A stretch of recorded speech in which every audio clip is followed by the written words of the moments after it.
myself a little organized here. So welcome to the Climate Change Preparedness Making Affordable Forum. I want to welcome all of you on behalf of the Green Dalton Committee. My name is Stephen Morantz. I'm a member of that committee. And on behalf of that committee, I would like to thank our other hosts, which is the Stationary Factory, a lovely facility we're in now, the Berkshire Regional Planning Commission, Mass Save, and the Green Energy Consumers Alliance. So on behalf of all those folks, we're really happy that you're here. We have a really win-win situation tonight in terms of the presentations with our two excellently trained and organized participants. Not only will we learn how to reduce our own greenhouse gas emissions, but we're going to learn how to save money while doing it. That doesn't get a whole lot better than that. Couple of housekeeping items. First, for all those who have come in here and have not signed up on our sign-up sheets, we would really appreciate it if you did that on your way out so we know who is here. Secondly, if there are any elected or local town officials that are here at this presentation, we'd love to have you stand up so we can acknowledge you. And nobody from Berkeley. Well, we obviously need to we've got to work hard on our elected officials because we're not going to go very far without our elected officials being behind us. So, word of note. After the presentations are done, there will be a question and answer period for our panelists, and the microphone over there will be where you guys line up. Okay, so to get the ball rolling, our first speaker is Shardil. We got to get Shardil's biography here. It's Shardil Fernandez O'Byrne, and he is an environmental and energy planner with the Berkshire Regional Planning Commission. He graduated from Prescott College with a BS in conservation biology with a minor in ecology. His primary role is to assist communities and conservation organizations in creating a more sustainable and resilient Berkshire region. It focuses on clean energy planning, including reducing energy use and identifying renewable energy opportunities, addressing natural hazards and climate change impacts, and protecting the natural environment. I turn it over to Shardil. Thank you very much. So I'm going to talk to you first about Mass Save, which is an energy efficiency program that runs throughout the state of Massachusetts. For those of you who haven't heard about it, it's focused on improving both the building envelope and energy efficiency of rental and residential homes, as well as small businesses, to make them both more energy efficient and more comfortable. So what is the program itself? The program focuses on improving the energy efficiency all across the state. We are currently one of the top states in the country and leading the way in energy efficiency.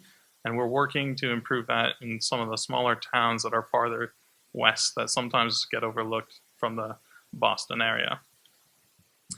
It's funded entirely through a small line item that everyone receives each month on their utility bill. It's an energy efficiency surcharge. It's a tiny amount each month, but everyone in the state pays into it if they pay a utility bill, and that adds up rather quickly, as you can imagine. So I would highly encourage you to try and take advantage of it as much as possible, because you're already paying into it, might as well get the reward for what you've done. So how does it work? First step is you get a no-cost home energy assessment, 100% free. Someone comes, a certified Mass Save assessor, and they will do a full inspection of your home to try and find all the ways that they can save you energy efficiency measures and money to make your home better. So that may be just switching out some really simple things like more energy efficient power strips in your home to make sure that you're drawing less power, make sure you're still getting everything you need for your appliances, but not wasting energy. It also may be improving your heating system, switching out an old oil burning furnace for a more energy efficient one, or switching you completely to an electric system called an air source heat pump. And it may also include weatherizing and air sealing the home to make it more energy efficient. When you get a home energy assessment, the professional assessor comes in, they take a look around the home with you, and they identify places that you can either tighten up the building envelope, which means preventing air exchange from the inside to the outside, which leads to a more comfortable and more stable interior temperature. And they will also provide on-the-spot saving measures that may include low-flow faucet or shower heads, power strips. In some cases, particularly around the rental properties, it will include LED lights, or light bulbs rather. And then they will also provide you a report that says, here are the ways you can improve the energy efficiency of your home. So, no cost. That is 100% free. The next part is based on the recommendations you're given. They will recommend either air sealing or improving the insulation or other weatherization measures, which will be either 75 to 100% off. That is, if you have a $10,000 project, you would pay $2,500, and the other would be covered by the program. There are a number of incentives and rebates for the different sizes of heating systems that you can replace in your home. We'll talk a little bit about those later on. And then there's also what's called a heat loan. It is a 0% interest loan that'll help you cover any of the additional work that might need to be done around your home in order to make sure you can get the most out of the energy efficiency upgrades. And that might be dealing with any mold remediation that needs to happen before you put in new insulation, or it might be something like weatherizing a crawl space under, an addition you have in your house. Why would you get air sealing? Think of your house like a winter jacket. If you have holes in your jacket, the wind comes through, you get cold. If you don't zip up the front of your jacket, the air comes through, you get cold. So the tighter that building envelope is, the more comfortable it is, and the more work you don't have to do to heat it, which is a weird way of saying it. So it's just more energy efficient. It makes it so that whatever system you're using to heat or cool your home has to work a lot less. Same thing with insulation. And with the way the program works, it runs on a 3-year cycle. So every 3 years, there are reviews of the past performance of the program, and they look at what's worked well, what hasn't worked well, what needs to be changed. So recently, in 2022 rather, they changed the way they assessed insulation levels and increased what's called the R value of recommended insulation so that you could be eligible for more insulation than in the past. And it can save you a considerable amount of energy as you go through your home. Let's talk about heating and cooling. An air source heat pump is basically what runs your refrigerator. It's a very simple piece of technology. It moves air from where you want it to where you don't. So if it's the middle of the winter and it's freezing in your house, it'll pull the cold air out of your house and put in hot air. It runs around a condenser or a compressor, and basically for those of you who studied physics in high school or college, the way it works is you can pressurize it to increase the temperature or let it expand to decrease the temperature. So if you're interested, there are rebates up to $16,000 for air source heat pumps. That is for replacing a system or supplementing a system. And that will also include if you keep, say, an old furnace as an emergency backup in case it gets, really cold in the winter. We've all been there. It gets down to -40 in the middle of February with wind chill. You want to have a little backup. You can keep your oil furnace as a backup. There are some energy efficient fossil fuel, mainly gas, options that are covered under the program. I would highly recommend not going that route just because in a couple of years, if you still own the same home, you're probably going to have to move to an electric system anyways, as Massachusetts tries to meet its zero carbon goal.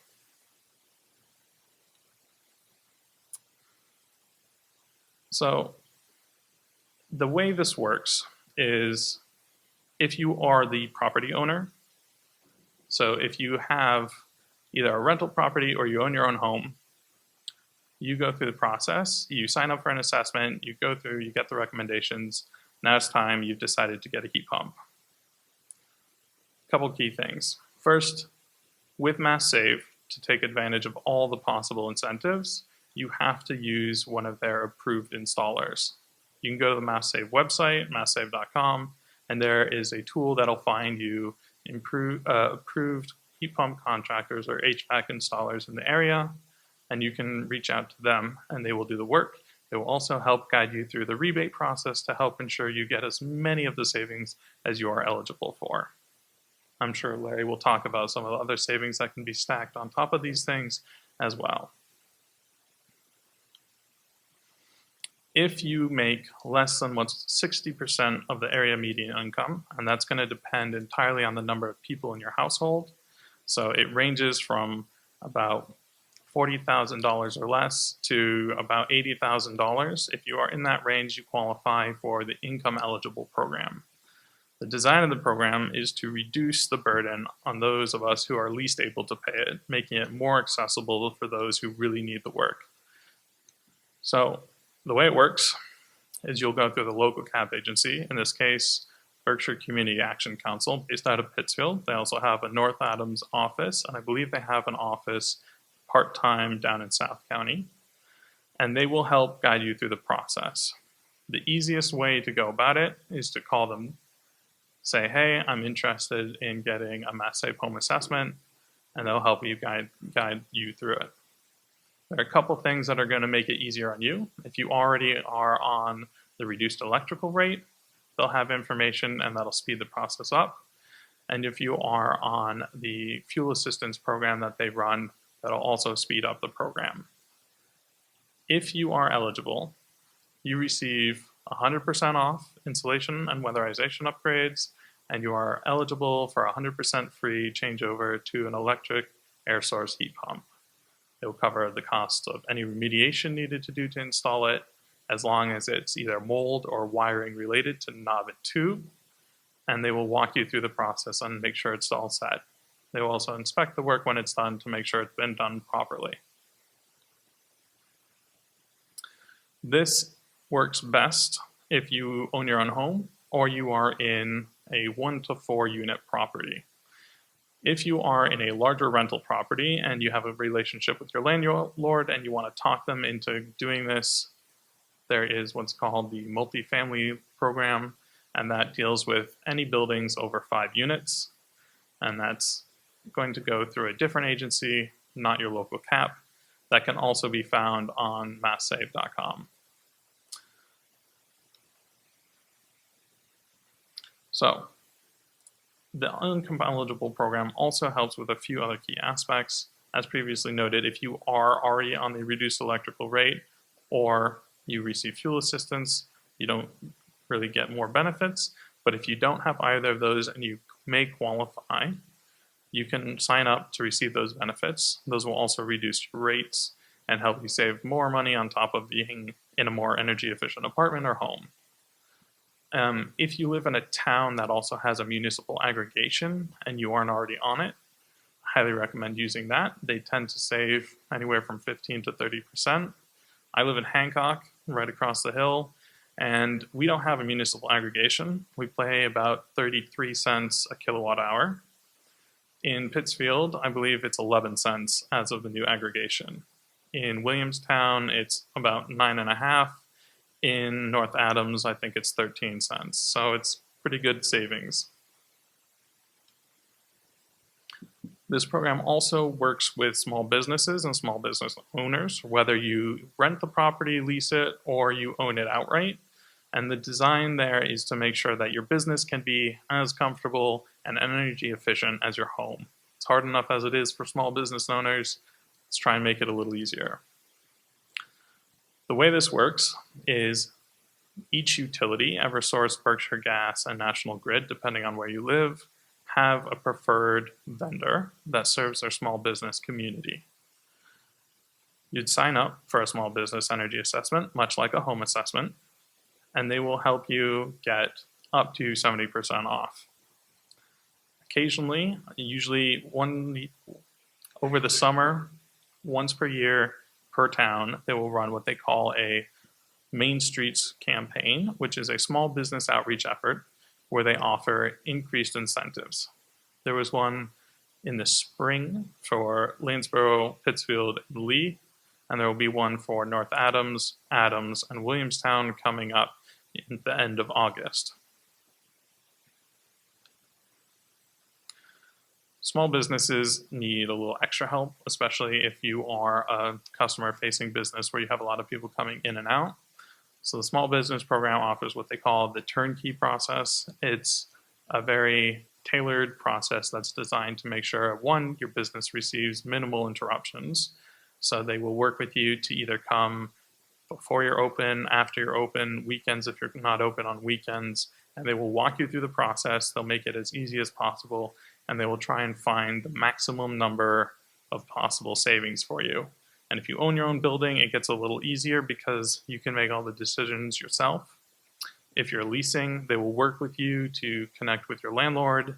If you want to get other upgrades that require modifying the building, like insulation, or installing an HVAC system that's more energy efficient. They also follow up to make sure everything gets installed properly. They make sure you get the rebates. They walk you through the whole process, start to finish. I think I should probably skip this until it's time for the Q&A, but for now, I'll leave it to Larry. Thank you, Shadil. Our next distinguished speaker is Larry Christian.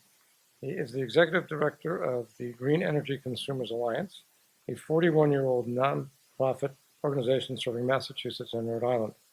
Its mission is to harness the power of consumers and communities to speed an equitable transition to clean energy. Larry has been Executive Director for almost 24 years. Before Green Energy Consumers, he was Energy Director for Quincy Community Action Programs, an anti-poverty agency.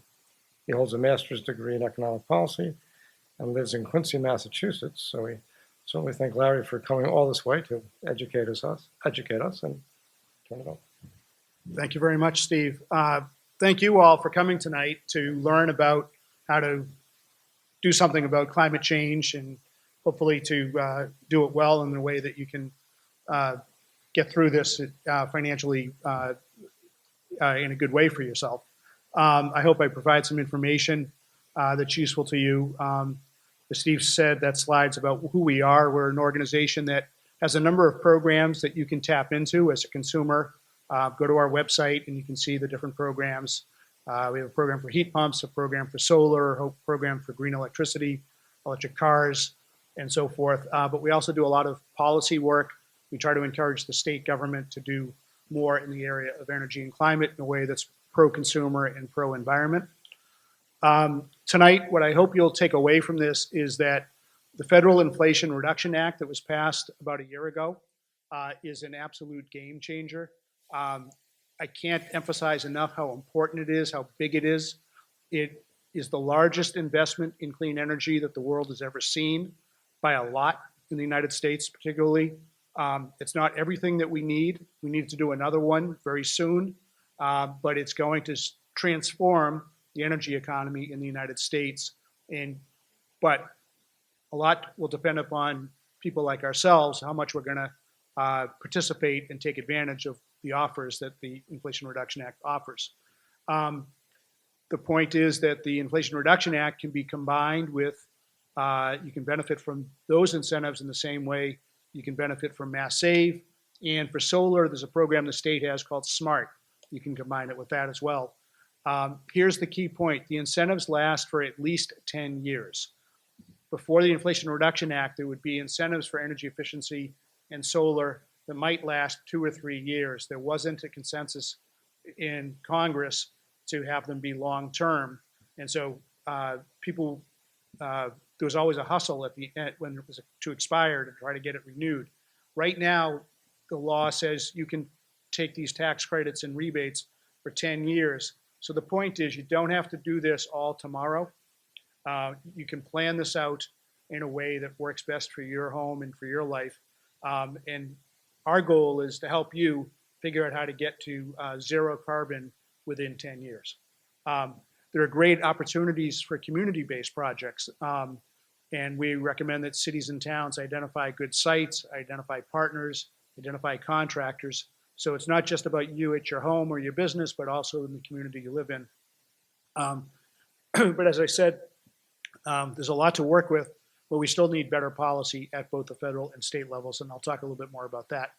So here's a slide showing the estimate when the bill was passed was it would provide a $369 billion stimulus to clean energy over 10 years. Most of it is in the electricity sector, but now more people, more experts are analyzing what's in the bill, and they think it might be 3 times that level of stimulus. It all will depend upon how consumers and businesses look at the incentives that are offered. So this could be $1 trillion stimulus to clean energy, and I hope it will be, because that will change the world very rapidly. The consumer savings are big. This graph's a little bit busy, but the point is, over the next 10 years, your electricity bill will go up, probably, because we're hoping that you will buy an electric car and you'll buy a heat pump. But your heating bill, you'll be spending less on oil, propane, and natural gas to heat your home, and you'll be paying less. You won't be buying gasoline. It's cheaper to run a car on electricity than on gasoline. So when you add it all up, the folks who are the experts at looking at this will say that this is a win for consumers over the next 10 years by electrifying. That's what we're talking about. We're trying to stop burning stuff and going to electrification. So here are the incentives. Here's another take home. And we'll send these slides out to you somehow, but there's a website called rewiringamerica.org, and they have a calculator where you can type in your zip code, whether you own or rent, what your household income is, whether you tax, your filing is a married couple or a single, and how many people are in your household. And it will produce a list of things that you are eligible for based upon those numbers. And it'll essentially show them all to you line by line in a total. That is your bank account, your Uncle Sam bank account. You can draw upon those things over the next 10 years. And you'll see that you might be eligible for this amount of money for a heat pump, this amount of money for an induction stove, this amount of money for upgrading your wiring, this amount of money for solar panels and all that. And it can be tens of thousands of dollars available to you. So what is the tax credit that I keep referring to?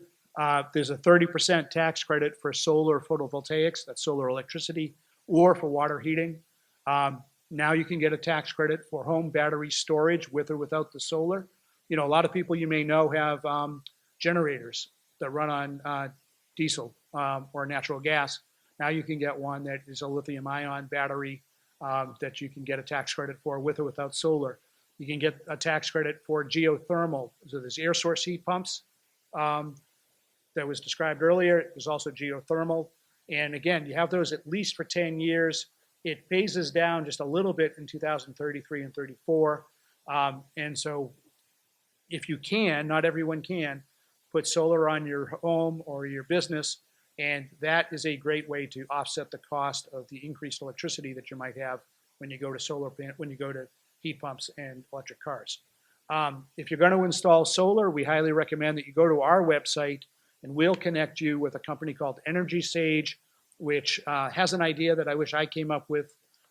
You go to their website, you punch in your address, and within 2 days, you'll get 7 competing bids for solar on your roof. And it's proven that the cost of the panels will come out about 15% below market. I always recommend getting at least 3 bids on just about anything that costs a fair amount of money, but this way you can get 7 bids. We've sent hundreds of people to that site, and the customer satisfaction is very high. The solar installers won't call you until you press a button that says you want to be called by them. And so that's another big plus. There are incentives for energy efficiency and electrification. So This is on top of the mass save incentives that you just heard about. You can get a tax credit for up to $2,000 for heat pumps, heat pump water heaters, which is a very good investment. $600 for an electrical panel upgrade if you pair that with a heat pump or heat pump water heater. That's what I'm doing in my house this year. You can get $600 per window, $250 per door. The maximum tax credit you can get in 1 year is $3,200 per year. But you can take that every year if you've got something that qualifies. That's what's key. So in my house, we're going to do the heat pump water heater this year. We're going to get a panel upgrade. We're going to go from 100 amps to 200 amps. Then we're going to wait. And then at some point, we're going to get an induction stove. And at some point, we'll get heat pumps for the entire house. And we'll be taking those tax credits as time goes on. So the point is, try to figure out what your home plan is. As I try to say, this is not a sprint, but it's also not a marathon. We don't have time to dilly-dally. I think of it sort of as a middle distance kind of run. If you can get this, you have 10 years. We need to go stop burning stuff within 10 years. Now, for income qualification, there's a rebate program that's going to be run through the state. And we'll probably start hearing about details on this in a few months. This is if your income is below a certain value, you can get a rebate that is more beneficial than the tax credit. And so if you think that you might be at 150% of median income, which I know is a number that you may not be able to relate to, but watch for that. In other words, if you are a low or moderate income family, you may want to wait to learn a little bit more about these rebates. But I will say this, that the amount of dollars for the rebates is limited, so we don't know how the state's going to administer that pot of money. And you can, what this doesn't pay for, the tax credits can. There's also another similar tax credit that will be for families that go reduce their energy consumption by a lot. But here's an example, a rebate of up to $8,000 for heat pumps. You can keep going, $4,000 for a panel upgrade. That's separate from electrical wiring. $1,750 for a heat pump water heater, $1,600 for insulation, $840 for an electric stove, and for an electric dryer. So that's if you're income qualified. But those are things worth looking at. There's also benefits to electrification in terms of improving your indoor air quality. More and more we're learning about how induction stoves can help reduce asthma rates. We have a heat pump program as well at our organization where we can connect you with a company that will help you sort out competing bids for heat pumps. And we actually are now working with two companies, Energy Sage once again, but also a company called Abode Energy Management. Both of them will help you choose between two bids. Like, they can be a little bit confusing in some cases. If you're confused, they'll help you do that. But you can go to our website and you can find out more about that. There are electric vehicle incentives. And there's a lot of detail here, so I'll encourage you to look at our website, greenenergyconsumers.org/drivegreen. But now it's up to $7,500 if your tax liability is enough to benefit from that. It's also valid through 2032. The income requirements you have to have for joint filers have to be less than $300,000. We fully support that limitation. If you have more than $300,000 in income, you really don't need a federal tax credit. And then there are requirements on new vehicles. In order to get the votes to pass the Inflation Reduction Act, they were very detailed. The assembly has to be in North America. The SUV, van, or pickup cannot cost more than $80,000. Again, if you can afford a car that costs more than $80,000, you don't need a tax credit. $55,000 for sedans and hatchbacks. But where it gets complicated is the battery minerals and battery components have to be with countries that we have a fair trade or free trade agreement with. They're trying to steer us away from buying batteries that are made in China or Russia or where the materials are coming from. So right now, not every electric vehicle qualifies for the full tax credit. But there's a website the federal government has where it's fueleconomy.gov, and there you can see all the list of cars. There are cars that are not on the list today that will be on the list in 6 months or a year, because the other aspect of the Federal Inflation Reduction Act is big tax credits to car companies and battery companies to build factories. And so this is now the largest manufacturing boost that the United States has probably seen since World War II. And they're being built all across the red states. It's pretty funny that way. But so now the American-made components are going to be there. The list will change. You go to our website. Our website also keeps track of which cars are eligible and which ones are not. There's a possibility that a car will be eligible today, won't be eligible a few years from now, but I don't expect to see that because all the car companies are building factories in the United States. Now, there's an important loophole, this is a little weird to wrap your mind around, but if you lease the vehicle for 3 years, the company that leases it to you will get the tax credit. You won't get the tax credit, but your lease payments will be dropped dramatically as a result of that. And so even if the car had battery components that would make it unqualified for you to buy the car, you can also lease the car that you want, and you'll see a lower lease payment. The point being is now just every car out there, if there's a car that you like that is not qualified for you to buy the car and get the tax credit, you probably can lease it at a pretty good rate. So that's and there's another benefit to leasing. The technology is changing so rapidly, you might want to lease the car for 3 years and then get something new 3 years after that.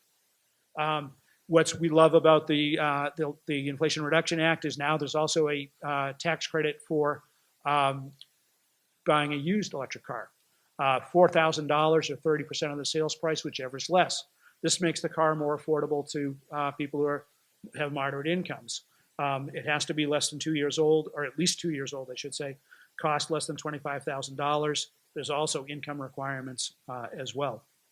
It only applies at first resale, and it has to be from a dealership. And so we're looking forward to that. Starting in a few months, you'll be able to get those tax credits, for buying a new car or a used car at the dealership. It'll come right off the cost of the car when you buy it, so you don't have to wait to do your taxes.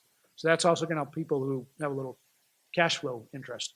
Now, the state of Massachusetts has electric vehicle rebates, More EV. Go to the Google moreev.org and you'll see information, but $3,500 for full electric cars, also a limit on what the cars cost. You can purchase it or lease it for 36 months.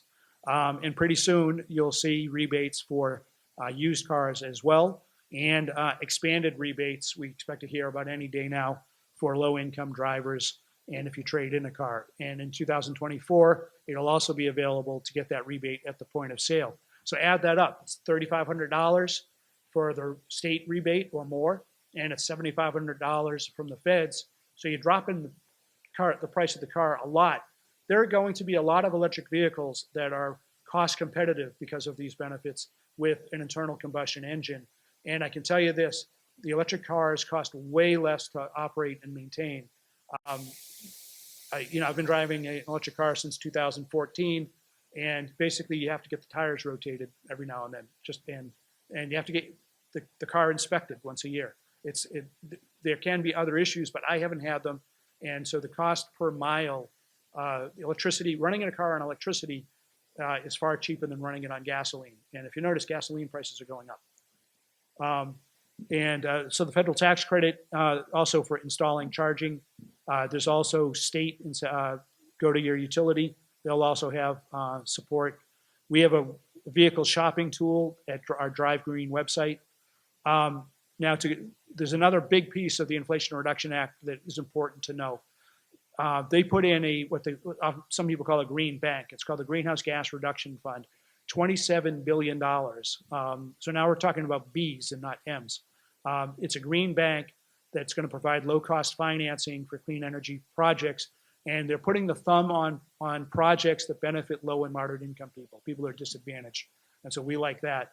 Governor Healy saw that, and she recently established a community climate bank dedicated to helping make affordable housing greener. And so we fully support that. The feds just released a program, $7 billion for a program called Solar for All, where there's going to be grants going out for low income and disadvantaged projects. Massachusetts is going to apply for a maximum award of $400 million. And I've been in meetings with the state. They're consulting with a lot of us. And that's a game changer. $400 million is going to make solar happen to benefit low and moderate income people. The point is, those folks don't have to be left behind. We can bring them along. They can benefit. We can all benefit by the cleaner air. And there's even more to the fund. Another huge aspect of the Inflation Reduction Act is direct pay is what they call it, or elective pay. Tax exempt organizations, like my organization is a nonprofit organization. We're tax exempt. A school or a municipal building is tax exempt. A church or synagogue is tax exempt. We have never been able to benefit from tax credits. Now with the Inflation Reduction Act, they're saying we can get the cash equivalent of the 30% tax credit or 50% if it's going to benefit low and moderate income people. And instead of giving us money off our taxes, they're going to send us a check. Now, why is that a good thing? It's going to help keep dollars more local in your community. Right now, typically, you may know of this, but sometimes a city or town or a nonprofit will put solar panels on their roof, and they'll lease the panels, they'll lease the roof to a company that will invest the money. The company will get the tax credit because that was the way the system was designed. That's usually Wall Street money is behind that, and which is fine. Except, we don't need to make Wall Street any richer than they already are. We can keep the dollars in the community, and so you can finance it perhaps with a municipal bond, low interest rate, and know that you're going to get the equivalent of a tax credit. And this is a little bit busy, but it's not just for solar, but it's a wide range of clean energy investment projects, storage and whatnot. So what we're trying to say here for my organization is nonprofits, wake up. You have an opportunity here. Maybe you don't want to own the panels. Maybe you do want to lease your roof to a for-profit company. That's fine. Compare it though. Do the numbers. Cities and towns, find the sites, find the partners, find the contractors. You've got 10 years, get to work. Real quickly, I'm going to go through some bills in the legislature that we're watching. We filed a bill that would create what's called the Clean Heat Standard. That's going to require the gas company, oil dealers, propane dealers to start earning clean heat credits, which means they're going to start helping us all install insulation and heat pumps. It's House Bill 3694. And at the same time, the Healy administration is beginning the process of establishing a clean heat standard through regulation. And we want to see either or both, either the legislation or the regulation happen. This is what we need in order to turn the spigot down on fossil fuels and onto heat pumps. Another policy we support is called the Building Performance Standard. That says that large buildings, 20,000 square feet and above, should have to start reporting their energy consumption, bless you, and that over time they would start reducing their energy from fossil fuels, and therefore they would reduce their emissions. And so that's a policy we support as well. There's also another bill called the Future of Clean Heat.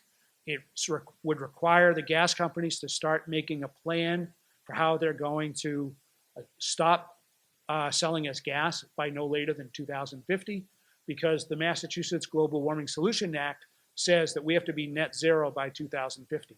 So now we need to do the planning.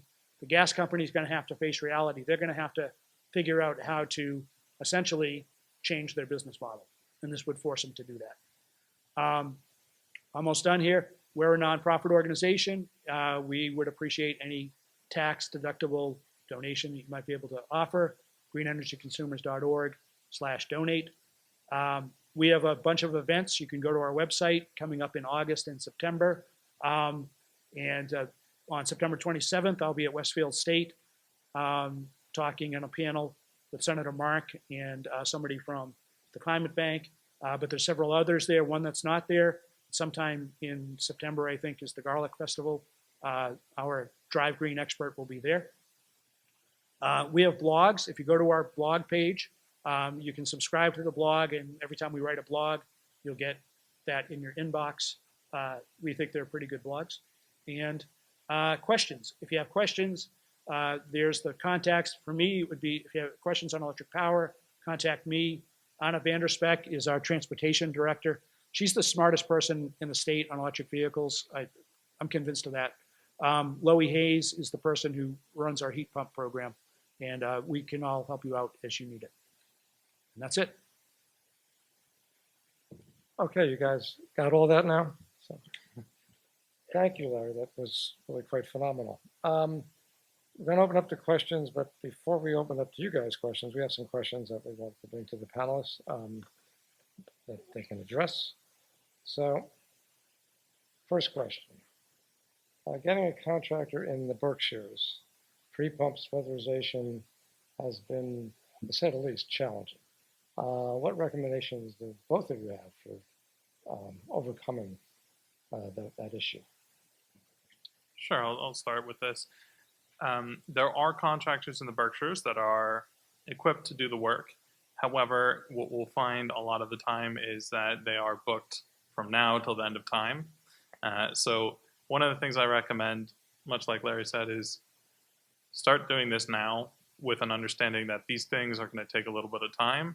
So if you get the ball rolling now, you don't have to worry about a year from now starting to panic saying, oh no, I didn't start anything, what do I do?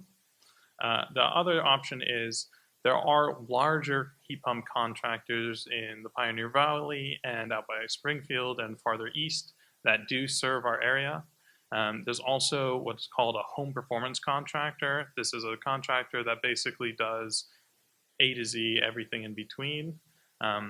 And they will work with municipalities and residents in those municipalities to do the work. Some of you may have seen the Homeworks table on the way in. They are what we call a home performance contractor. They are doing a lot of the work for the Mass Save program in the Berkshires. And they don't yet have a heat pump contractor lined up here, but they can get you everything you need up until that point and then help get you to a heat pump contractor. I guess I would just add that there's a bit of a gold rush. We all want heat pumps, and I get a two-part answer from me would be, one is part of the reason we're doing speaking is to those wonderful heat pump contractors who are here and elsewhere. These incentives are going to be around for a long time, 10 years at the federal level, and the state has a major policy direction to heat pumps are important to the state energy plan.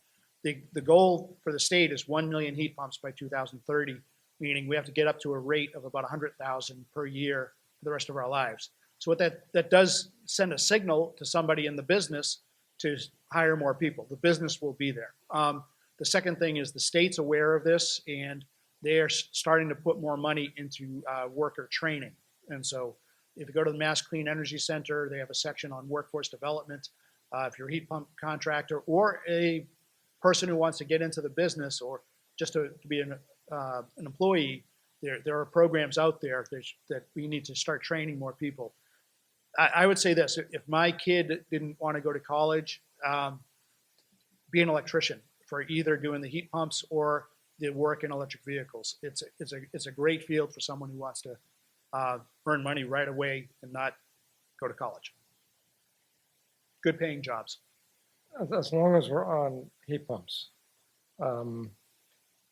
there's lots of information about heat pumps, different kinds of heat pumps. So there's ground source ducted, there's air source ducted, there's ductless mini splits. Can you give us some education about the differences between, someone says, I want a heat pump. Well, that sounds too broad. So if you can narrow it down. I'm happy to talk about that. So what Mass Save covers are heat pumps, and they cover both air source and ground source heat pumps. There are more reasonable incentives for air source heat pumps because they're easier to install, and the way things are leaning pound for pound, they seem to be more cost efficient. That being said, there are, if you want to move into getting a whole home replacement with a ground source heat pump, you can do that. The main difference here is an air source heat pump sits on a cement pad right outside your house. It's connected to what's called a mini split, which you mentioned, inside your house. And it looks basically like a small radiator box with some fan vents, and that's what's going to produce the heat or the air conditioning. And so that basically is just connected by a pipe. The outside unit is a condenser or a compressor that will basically expand or contract the air to get you the heating or cooling you want. There's also some issues around bad information that exists out there saying heat pumps don't really work in Massachusetts, it gets too cold, they can't really function. The heat pumps that you will get rebates on will function up to -5 without any loss of efficiency. They will continue working well below -5, but they will become less efficient. That doesn't mean they will stop working, it just means they have to work a little harder to get you the same results. The other key thing to know about heat pumps is it's kind of a set it and forget it. The less work they have to do moderating temperature throughout the day, the happier they're going to be, the more efficient they're going to work. So you don't need to, hopefully, you can set a temperature that works for you in the house during the day, set a temperature that works for you at night, and then you just ignore it. And it'll keep your house at those temperatures during the day and night. I guess I'll just add a tale of two brothers. I have forced hot water in my house, natural gas, which is pretty cheap because we don't factor in the cost of the damage that natural gas does, right? So heat pumps in my house, I've got a Cape, the type of house, small rooms that are, I don't have a very open floor plan. Air source heat pumps, the payback would be a long time, quite frankly. So I'll get there. But my brother has forced warm air and more of an open floor plan. And so if you've got forced hot air, forced warm air, that's a ducted system, not a ductless system. It's a lot easier to make the installation. In particular, for people who have central air conditioning, that's not going to last forever. Never, when your central air conditioning goes, install a heat pump, then you get the heat and the air conditioning at the same time. That's probably the best application out there, and that's a good number of homes in Massachusetts. So it's a little tricky depending upon the type of house that you have. If you have oil or propane in general, the payback period of switching to a heat pump is much better than gas. Thank you. Although everyone has slightly different needs and priorities, what would you guys consider to be the logical sequence of projects that residents should consider to decarbonize their homes and vehicles? Well, I'm going to say the worst thing I can say, which is it's going to depend. It really depends on what your home is like. If you have an older home that needs a lot of work to get up to like a base level of energy efficiency, you're probably going to want to start on insulation and weatherization, making sure that whatever system you have now doesn't have to work as hard to keep your home comfortable, either in the winter or in the summer. If you have a more modern home that's already pretty energy efficient, that doesn't need a lot of work, you might want to start with a heat pump or switching out your current hot water heater for a heat pump hot water heater. One of the really nice things that heat pumps give you as a side effect is they basically act as a dehumidifier as well. So especially in the summer around here when it gets really hot, really muggy, really humid, that can make a big difference. And especially if you have any concerns about either mold developing or you've had mold develop in the past, that can be a big help.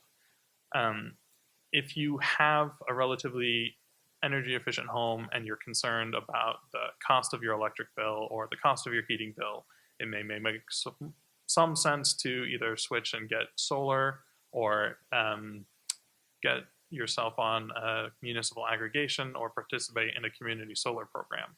So those are all logical places to start, but each step is going to depend on where you are already. And EVs are always going to be a good choice if you have an old car that's on the way out and you want to switch. If you have a perfectly good car right now, drive it until it's done, then switch. That's an excellent answer. I could have given that myself. I guess I'll just add, don't ever buy another gasoline powered car. And if you do, don't tell me about it, because the technology, the quality of the vehicles is improving faster than you can imagine. I love my Chevy Bolt that's 2019. It's charging right outside right now.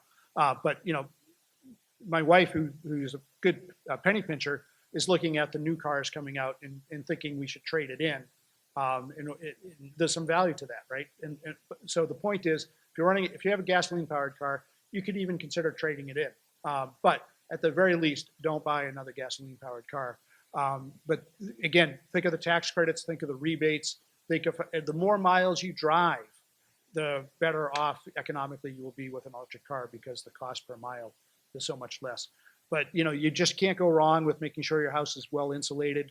I hope that doesn't sound boring, but like regardless of how you heat the home, that is the thing that you need to check in first. So that's why you absolutely have to go to Mass Save for that.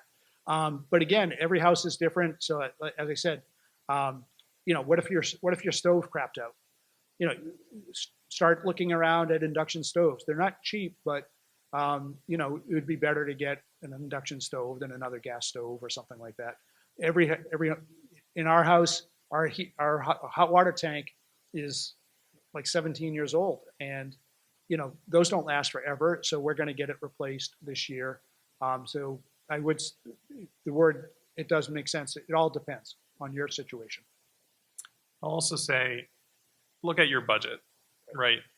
If there's something you can do that's going to be really high impact, but because of incentives and rebates, it's going to be really low cost to you, that's an easy place to start. It makes sense for you. Okay, it all depends. I think we got it. What type of remediation support is there for dealing with issues such as asbestos that you may have in your home or old knob and tube wiring? Yeah, so there's a number of different programs. As mentioned before, the Heat Smart program, or not the Heat Smart, the Heat Loan program will give you up to $50,000 with 0% interest if you are interested in dealing with some of those issues that can come up. This is one of the places that sometimes Mass Save doesn't really do the best job, where because we have across the state a larger, older housing stock, it can be tricky to kind of predict what sort of problems and what kind of gremlins might live in each house. So the heat loan is a good stopgap. There are, as Larry mentioned, a number of incentives for improving your home through tax credits. There are also going to be a lot more revealed in the near future, and also both Mass CEC, the Clean Energy Center, and DOER, Department of Energy Resources, are putting out new programs to address these issues. So we should see more solutions coming in the future as well. And I put up on the screen again, there will be rebates you have to income qualify for that would cover electrical wiring, and there's also some tax credit as well for that if you qualify. And if you are in the income eligible section of the population for Mass Save, and you go through Berkshire Community Action Council, they will help with that as well at no or low cost. Okay, great. I think you may have answered this, but this is a long question for you. If a Mass Save approved vendor does the energy loss evaluation on your home, then does the weatherization, is the resident then eligible for the same rebates if it was done through Mass Save, which might be the same thing? Are there any additional steps, such as having CET assess the installation need, evaluation, and determine the rebate that are needed to get the total rebate? So CET, Center for Ecotechnology, also does home assessments for Mass Save, and they primarily focus on serving customers of Berkshire Gas. And it's basically the same process. Once you get a home energy assessment, you get your weatherization upgrades, then you'll be hooked up with an approved vendor who will help you navigate what heat pump system is going to be right and get a quote and get it installed and get the rebates. As Larry mentioned, also, Abode Home Energy Management offers a quote comparison tool at a pretty reasonable price. They have very skilled, very knowledgeable technicians that can help you navigate what an appropriate size system for your home will look like. So you can have some confidence that one, the system you're getting is the right one for your home, and two, it'll do all the work you need it to do. I think that covers everything in your question. Good. Okay. Excellent. Can you discuss the criteria one might use to decide when solar power battery storage is appropriate for either residence or home? And maybe you can run over the funding again that is available for that. Well, the state of Massachusetts has an incentive for solar with storage. And I just explained now for the first time, there's a federal tax credit for storage. It would be, there's a few vendors out there. Tesla has a thing called the Powerwall, but they have a lot of competitors now. That is like a large version of the battery that's in this laptop or in my car. Actually, it's smaller than one in my car. But it's usually about 10 kilowatt hours of battery backup that could last you for a couple of days, get you through a power outage or something like that. The utility will offer you, it's a program called Connected Solutions, where you can actually get also paid by discharging the battery during times when the grid is stressed out. I honestly haven't seen the numbers. I think a lot of people are now seeing it as a nice emergency backup that adds some revenue occasionally. So you want to think of it that way, which is, I'm not sure you're going to be ahead financially by installing the storage, except there are these tax credits and incentives that make it, better than a generator that a lot of people used to have. So if you're interested in going the solar route, but you aren't ready to put solar on your roof, or you don't have a good facing on your roof, or like my parents have, you have an old slate roof and nobody wants to put solar on it, you can participate in a community solar program that I'll usually offer between 5 and 10% off. I know there's a solar organization called SunWealth that's running in Western Mass, a low-income energy efficiency solar program that's designed to bring up to 20-25%, and that is currently accepting enrollment right now. The one thing to be aware of, so you don't think it's a scam when you get it, because of the way legislation in our state works, you don't get a discount on your bill, and that's it. You get a discount on the bill, and then you pay into the community solar program through another bill. So you'll end up having two bills that'll show a total 25% energy savings overall. So it can be a little confusing when you first see it. Why am I getting two bills? So if you're interested in going that route, that's one option. Okay. If you could discuss, because we're talking about, electrification has a lot of implications for the whole power grid. So from our own homes, you talked about you have to upgrade, you're going from 100 amps to 200 amps. So if you could discuss the implications for both individually and for, municipality-wise, statewide, of what has to be done for the grid to make all this, being off the fossil fuels by 2050. Yeah. It sounds like a biggie. So there's a few different levels to think about this. First, we obviously want to displace power generation from natural gas or oil or coal and with renewable energy, but that's happening at a more rapid rate than you think. Our grid is much cleaner now. It has been for a few years because there's nuclear power in there, there's hydropower. The state's going to be purchasing more hydropower. We have a thing called the Renewable Portfolio Standard that requires every year an increasing amount of renewable energy in the system. Municipal aggregation, something that we've done a lot of work on. A lot of communities who have aggregation are adding in more renewable energy than required by law. So over time, the grid's getting cleaner. There's no doubt about it. We're having some progress in offshore wind, not as fast as we want. Some projects are on hold, but there's a project that's being built right now called Vineyard Wind.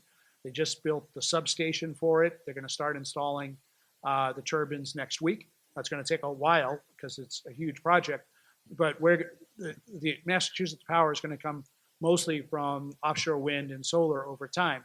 So it'll get cleaner, but we also have to build the transmission to get here. That's a fact. But then at the local level, the utility is going to start needing to build and update substations in your community. They're going to have to maintain the poles and the wires. There will be investment in that area, no question about it. But here's the thing: the electric vehicles and the heat pumps are going to be paying for that. It will work out.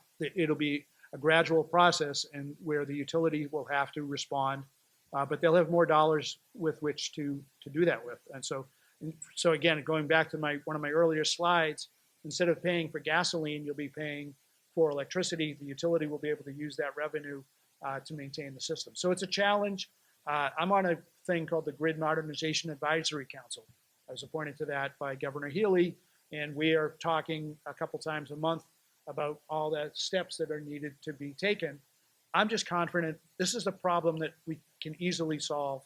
We just have to commit ourselves to making the switch. Nothing. Nothing to add. That's great. What approach do you recommend for older homes constructing with lathe and plaster walls, very little air gap for exterior insulation?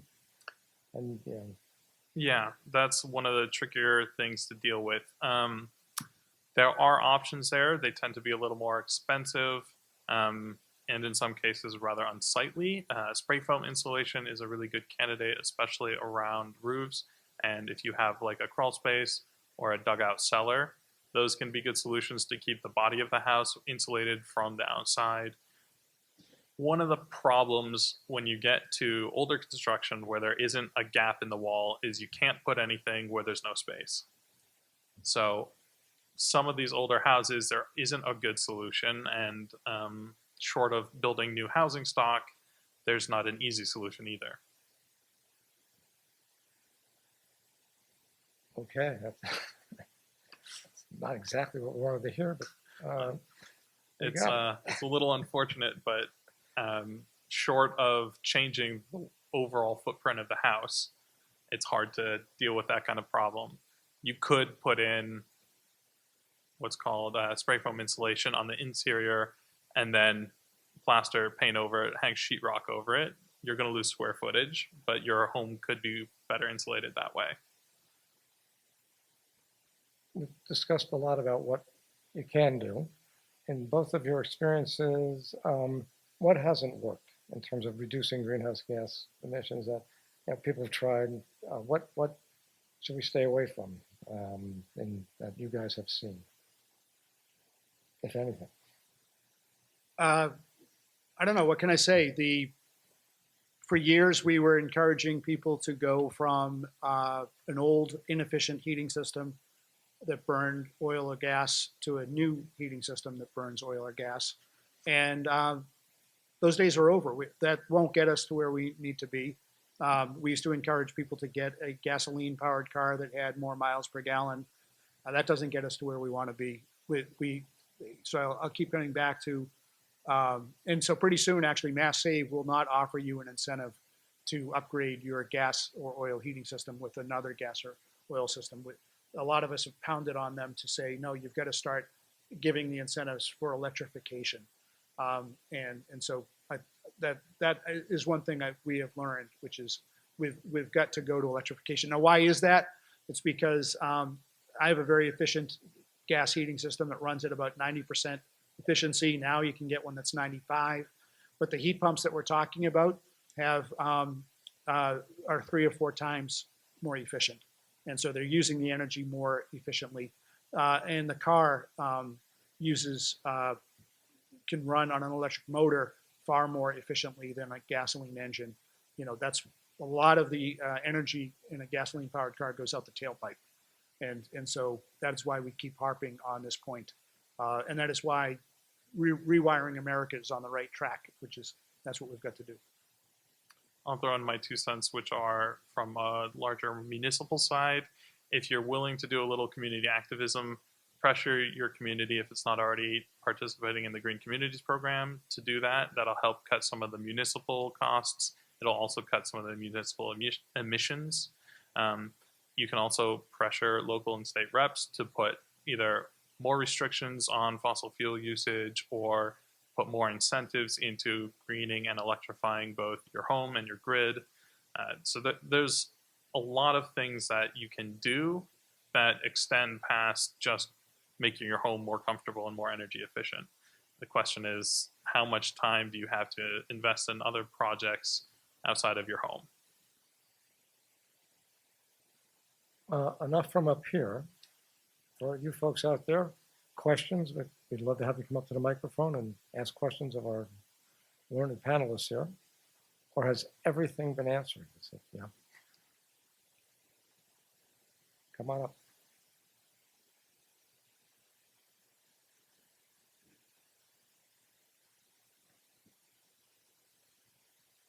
First, thank you very much. This was excellent. Really, a lot of great details on what needs to be done from a personal point of view, which is great.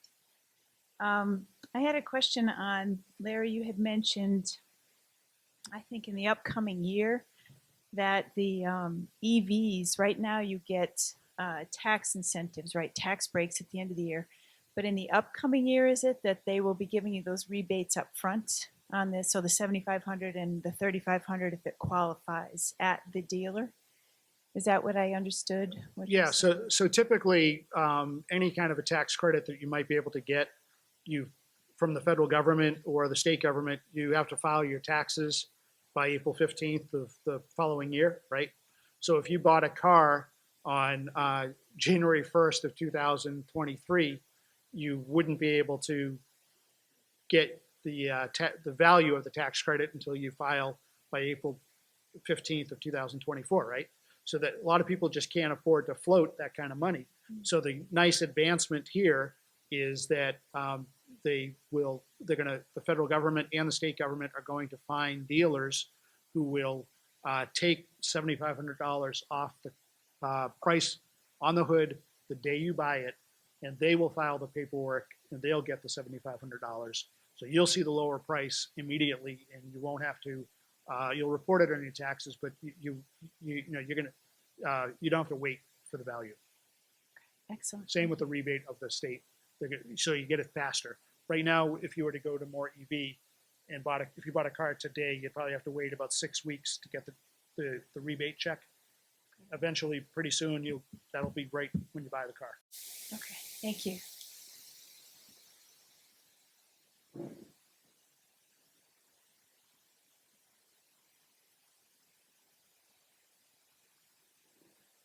Hi, first of all, thanks for a fantastic presentation, and I hope you do find a way to get it out to everybody's email because it's a lot of information and a lot of great information.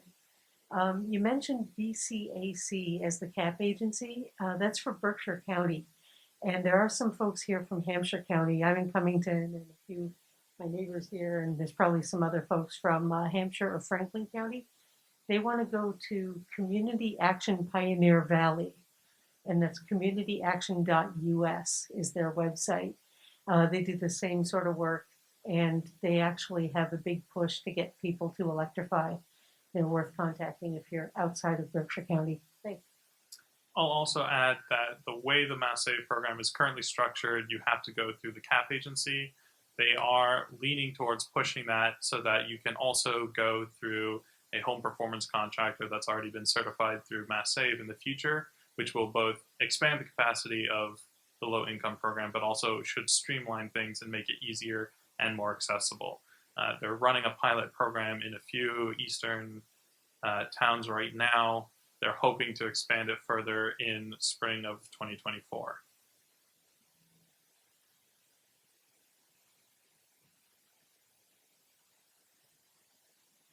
Back to the electric vehicle federal tax credit.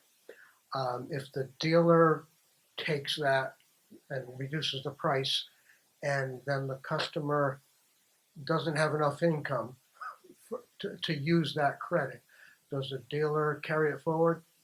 No, the good news about that is that's one way to. It doesn't matter then. That's right. That's an advantage there. Okay. Now, we are waiting for the details. That the federal government said it should open up in 2024. So I'm assuming it'll work perfectly. An optimist. I am. Thanks for a great presentation. This is the second time I'm hearing you, Larry, and first time for your deal, and really impressed. And I just wish I had a bigger brain so I could retain all of this. But I do have a concern educationally about this issue. In a conversation with a woman I met whose son was going to McCann, I happened to say to her, McCann is a trade school in our area. I happened to ask her what her son was studying, and she said automotive. And I said, that's great. And, she went on about this. But she said, the problem with the automotive program at McCann is that they don't have any instruction in electrical vehicle repair. And I was just wondering if there's anyone that is overseeing that sort of thing statewide, because we need people who are trained to handle this. And what are our trade schools doing about it? Yeah, so education is a state and local responsibility primarily. I can tell you the state government is funding a lot of vocational programs for electric vehicles. And those dollars should be, that school, McCann, should be getting with it, quite frankly.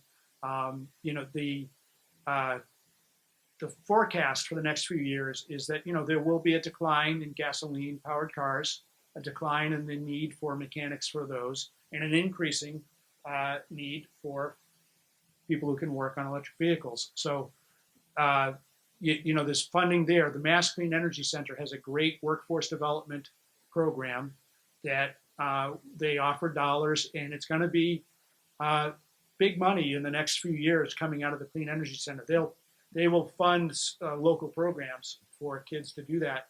And, our organization's even giving some technical advice to some people in the business about how they want to expand their electric vehicle charging workforce and so forth. So there's a lot of support out there.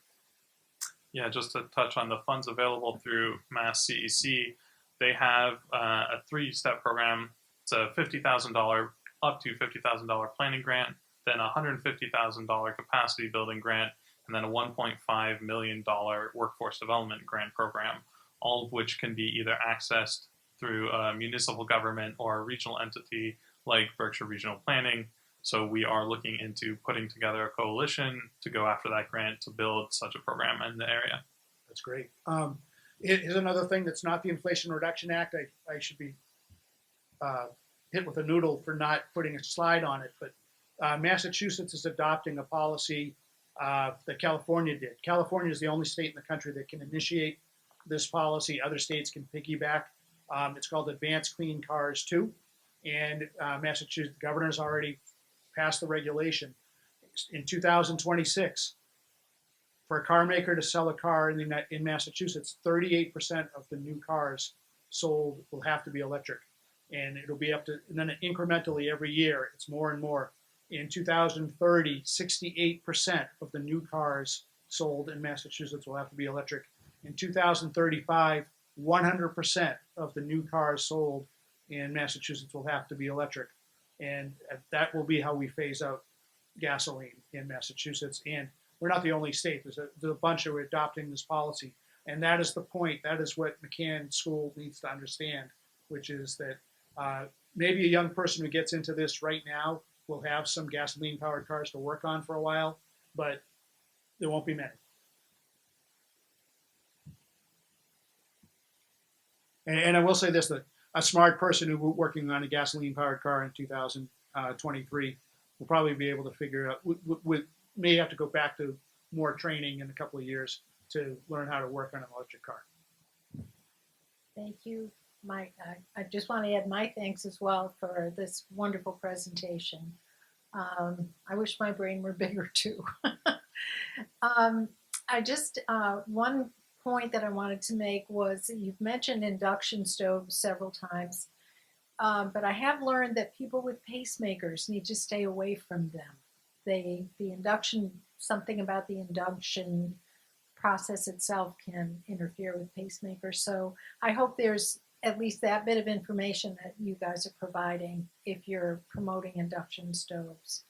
And I also want to say thank you that only the new cars have to be EV after a certain date. And so the car guys with all the old classics can still drive around. I just hope there's gas for them.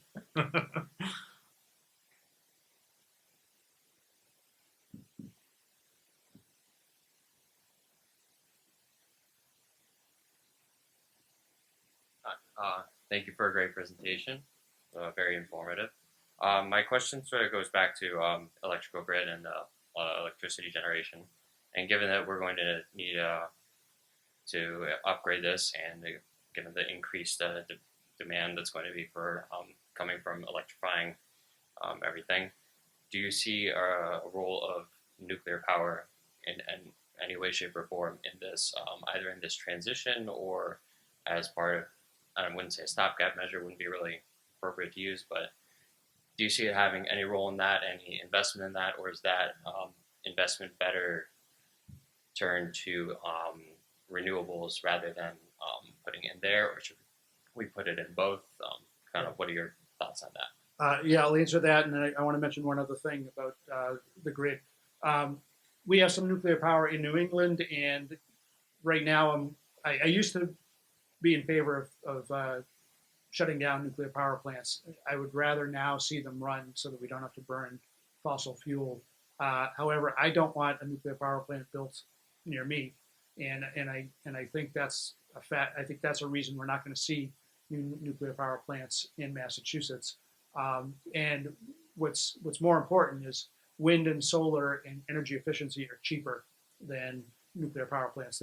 They're building right now for the first time in like 30 years a power plant in Georgia that is costing like more than double what they thought it would, and so it's not cheap power. And you know, so I don't know if another state wants to build a nuclear power plant, I suppose it's okay, but it's not cheap power, and the technologies for clean energy are just improving way too rapidly. But here's the other point. Another reason why we can manage the switch from gasoline to electrification is one of the easiest things to choose when you charge it, is an electric car. I charge my car every night when I go to bed, and that is when the demand on the grid is low. And so that's actually good for the grid in that it's balancing out the load on the grid. And so what we need is a way to just keep encouraging that sort of practice. You know, it's not like my refrigerator that's plugged in all the time. And so that's why the electric car, it's proven in California, electric cars have paid far more into the system than they've caused more expense. So we can do this. Also touching on the grid, I know a number of municipalities around Berkshire County are looking at additional EV charging capacity in their municipal properties, as well as looking at how they can promote or either fund additional EV charging and how they would regulate that throughout the town. So people are looking at this, they are looking at how to do it, and they are looking at how to do it soon.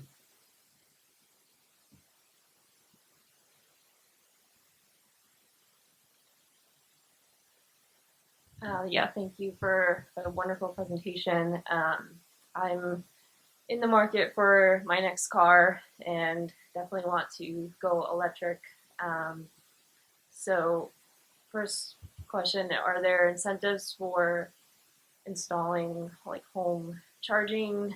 And second, I'm looking at getting a used EV, and I'm just wondering for Massachusetts when that rebate might become available, since it will apply to used EVs now. Yeah. The used rebate from Massachusetts, as well as the tax credit from the feds will be out. Well, the tax credit's there now, but the rebate from the state will be out within a couple of months. So look for that. And if you go to our website, we have a section where we'll explain the rebates you can get for installing a charging station at your house. And I would say this: it depends on the car that you get. if you have an all-electric car, it's nice to have what's called the level 2 charging station that charges at a reasonable rate. But you can also, depends on how much you drive in a day, you can also, you don't always need to get a new level 2 charger. You can run it, it's called level 1, which is you plug it into the 110 volts that your house has if you have an exterior outlet. And it's slower, but it's, if you only drive 30 or 40 miles a day, you can go to bed and wake up and you've got it back. Every EV comes with a cable that you can plug into a 110 volt. You can, it's portable. You can take it on a road trip. If you stay over at your brother's house, you can plug in there.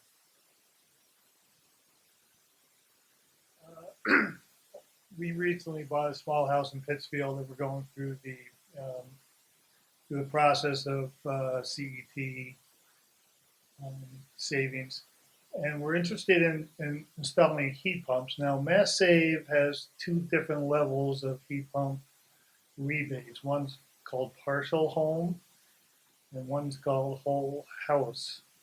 And the whole house program is that just for ducted systems, or I mean, it's a very small house. Probably 3 or 4 mini splits would carry the whole house.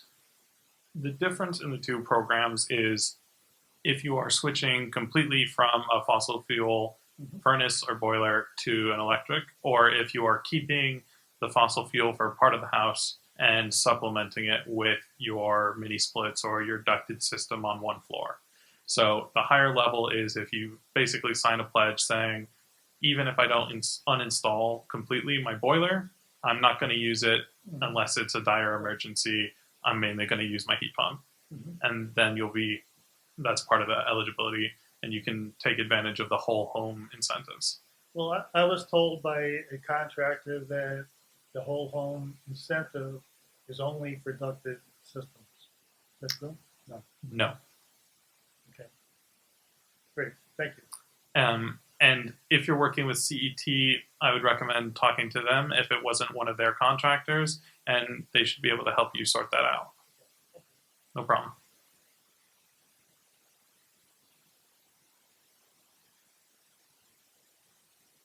Hi, thank you for the presentation tonight. I have a question regarding aggregation, and at the state level, whoever is supposed to sign off on whatever.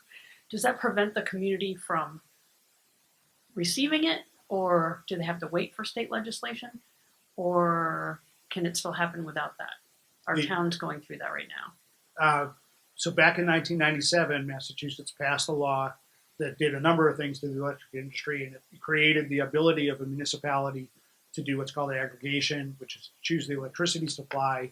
And in the last 10 years, a lot of communities have gone that way. And the Department of Public Utilities have made it far harder than it should be for a community to get approved to do aggregation. I live in Quincy. We have waited 2.5 years for the Department of Public Utilities to approve, and that has cost me hundreds of dollars over the last winter compared to if they had been approved. And so we have filed legislation that is being heard on October 12th, where it's going to require the Department of Public Utilities to approve a proposal from the community within 90 days.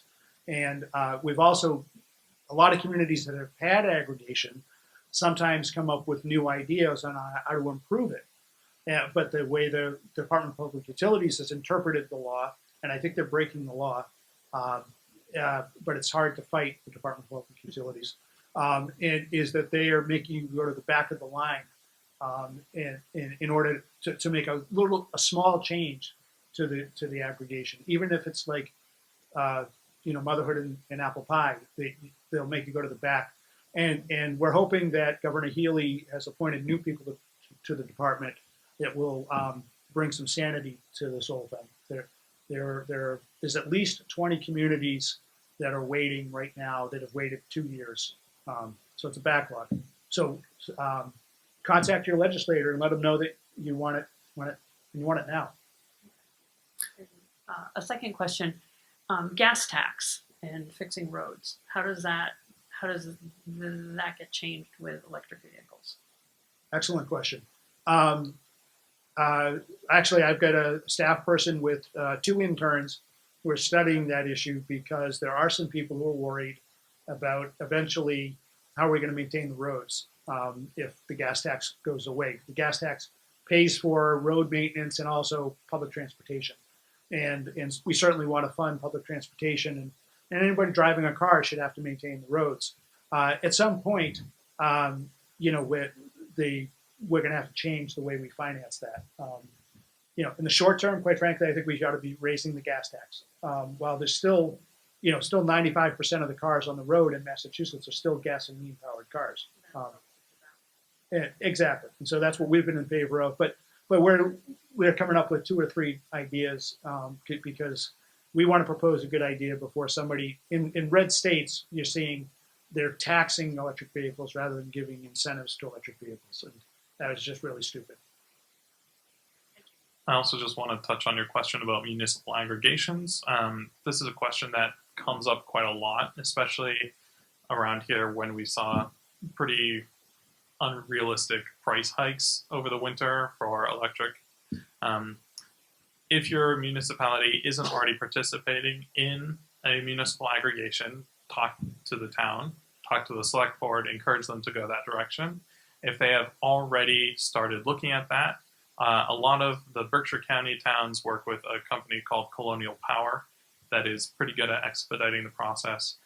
It's also important to know if you are part of a municipal aggregation, that does not preclude you from participating in a community solar program.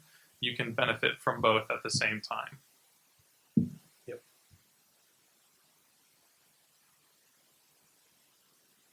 Thank you both for being here this evening. Great presentations. 2 questions, one for each of you. Shadero first. In terms of using Mass Save, you have to be proactive and have a long-range plan. And you're faced with someone may be faced with a situation where their heating system is kaput, and now they have to act.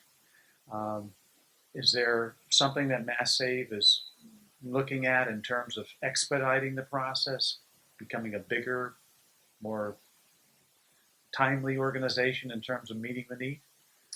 Yeah, so for those of you who are familiar with Berkshire Environmental Action Team, they helped put together some legislation to change the way the program is structured overall. Right now, the way it works is it's kind of a nebulous body overseen by the Energy Efficiency Advisory Council, but largely run by the utilities. The proposal would be to create a board so that there is a single oversight body that can actually control and make sure that the process is a little smoother.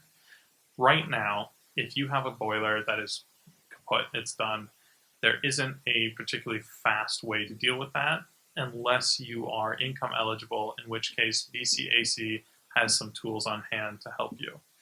Or a slower but more immediate than maybe going through and replacing your system with a heat pump is you can apply for the heat loan through the Mass Save program, which would allow you to start taking steps now, because as part of the heat loan application, you need a quote from a contractor. So if you get a quote to replace your boiler and you can start taking those steps, the heat loan is a good stopgap, but it's not a perfect solution. Just to follow up, what monies would you lose if you didn't, if you didn't do the Mass Save? You would lose out on quite a significant bit of money that Mass Save would allow you to have, right? Correct. Okay. Unfortunately, the way it's set up is you need to go through the Mass Save system to really benefit from those rebates. If you went a different direction, there are still the tax incentives that were mentioned earlier, though you wouldn't get both. If you needed to do a stopgap measure until you could get a Mass Save paid for or subsidized heat pump, that could be a viable option depending on budget. And this one's for Larry. I know the state now is asking for input regarding electric charging stations, and I've submitted input. But what's your take on the vision in terms of the chicken and the egg? People wanting to buy an electric vehicle, not knowing where electric vehicle charging stations are, not knowing about fast chargers or level 2 chargers. Yep.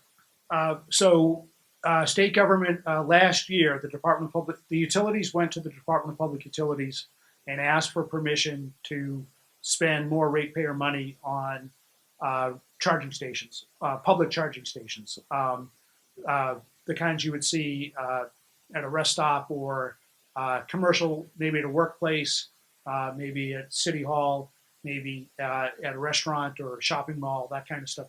And so they approved $400 million to be spent over the next 4 years on charging stations in Massachusetts.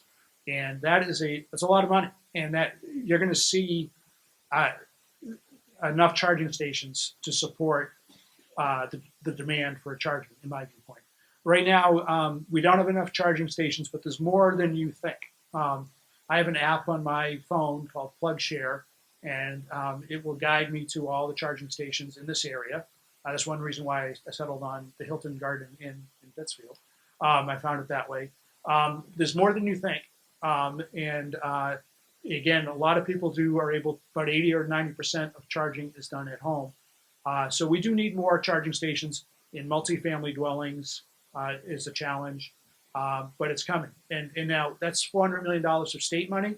In addition, the bipartisan infrastructure law put billions of dollars into fast charging stations that would be on the type that you might see on the turnpike. And then recently we read that car companies are working together in a joint venture. They're going to pay to put more charging stations up. We want the charging stations to keep pace with the demand, and I think we're going to have that.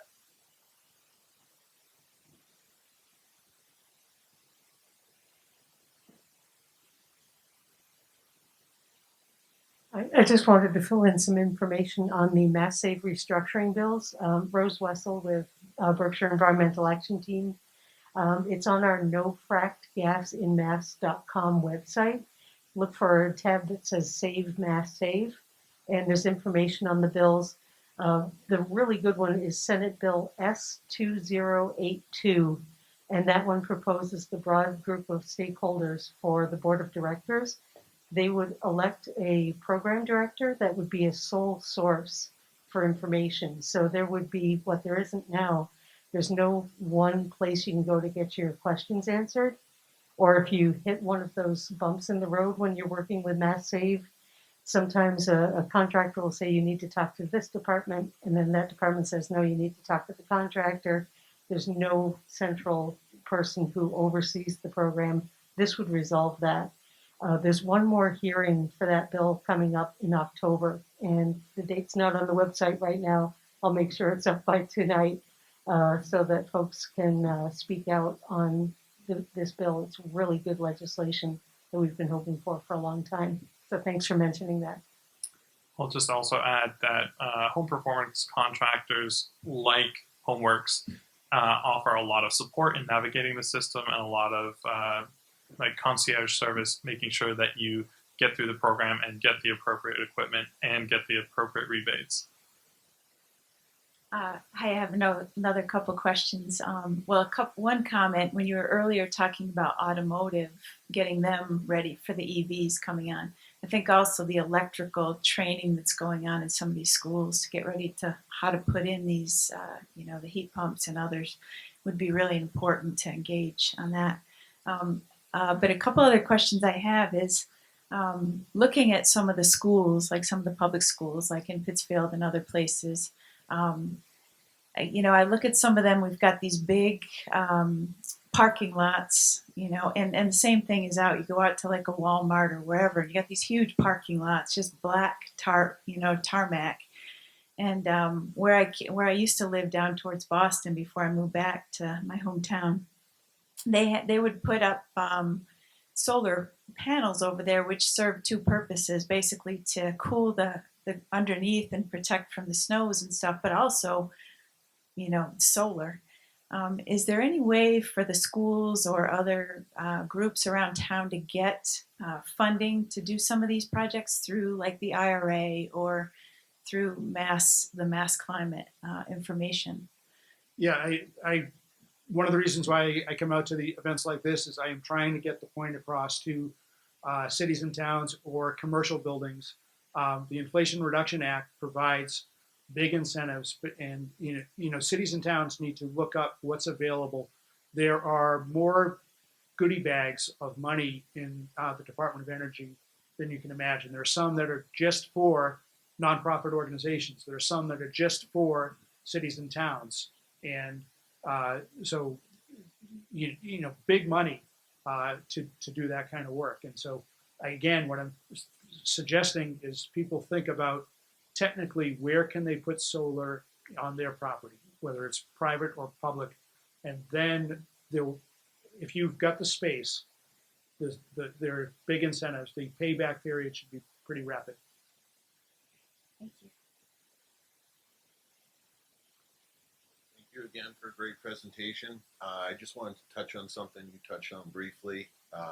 Enhanced barrier mitigation incentives for the Mass Save program. There's a lot of older houses in Massachusetts. If you've had an assessment before or you haven't had an assessment yet, when they do that, they might tell you there's a barrier to getting insulation. Insulation is probably the quickest way to reduce your energy consumption in the home. So if they tell you that you have either,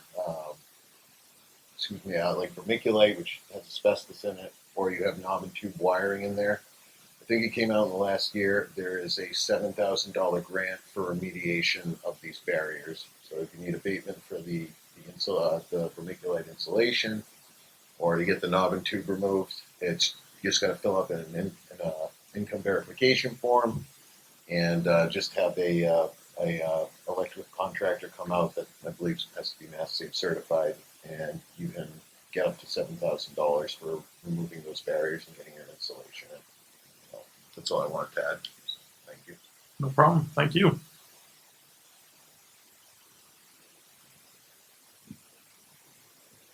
I kind of had a sort of a three-pronged question, but touches on the same thing.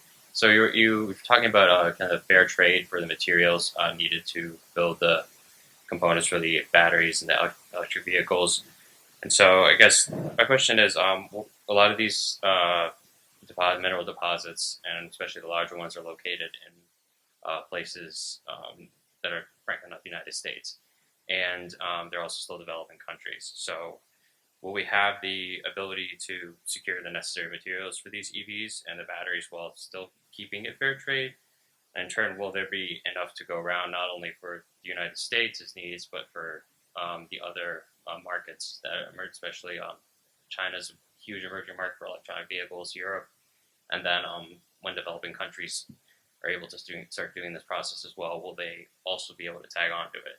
And also, will the extraction of said materials have acceptable, I guess, costs to the environment? So costs or trade-offs is the right word, but yeah. So we encourage nationally and certainly internationally really tough environmental standards on the extraction of the materials, and I think the car companies are seeing that, and they don't want to be on the wrong side of history on that. So there is a lot of concern about that. There is more investment in mining in the United States where the standards are higher. We're glad to see that. But it will be a challenge, I think, in order to keep up with demand. And I would say this, the demand for electric vehicles is obvious, but it's also in the phone, it's in the laptop, it's in a lot of things that, but even a couple of years ago, there was concern about some of the cost of these minerals being so high because there's a shortage of them. Already we're seeing the cost of some of the materials like cobalt is coming down. The markets tend to work. People are finding these and producing them in bigger numbers. So it's going to be a challenge in the next few years. I don't want to sugarcoat that, but already the ability to recycle the batteries is far ahead of the game, and that right now there's more recycling capacity of electric batteries than there are batteries to recycle, and that's going to be that way for a while because the batteries last a long time.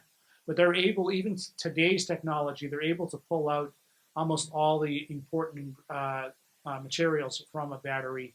But even before you have to recycle the battery, there's a second life to the car battery. When my Bolt is no longer capable of pulling me around, it will have, it might degrade a little bit, and someone will pay for the battery and they will use it in another application, like a stationary application. It may end up in your home as the backup backup system. And so it may be 20 years before it even has to be recycled. So I think I'm pretty optimistic we'll be able to figure this out.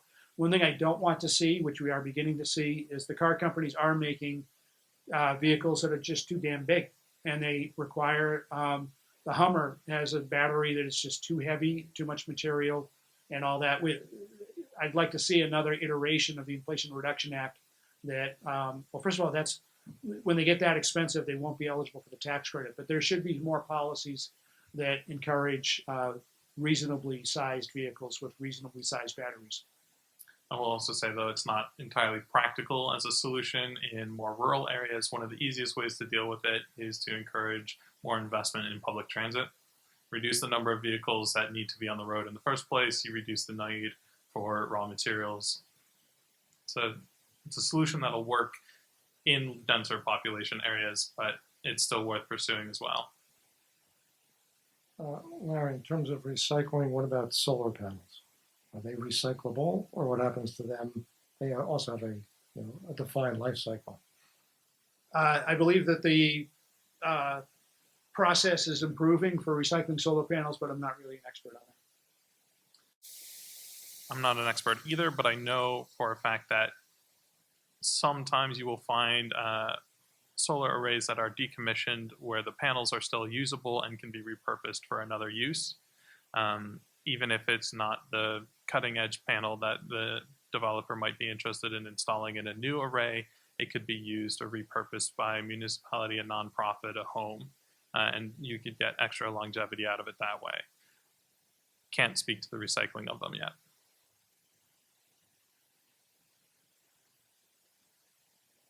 Audience all done? If that's the case, I'd like to thank everybody, particularly our panelists, who a font of information. Thank all of you for coming and hopefully leaving much more educated about the whole issue than when you came in. Thank you.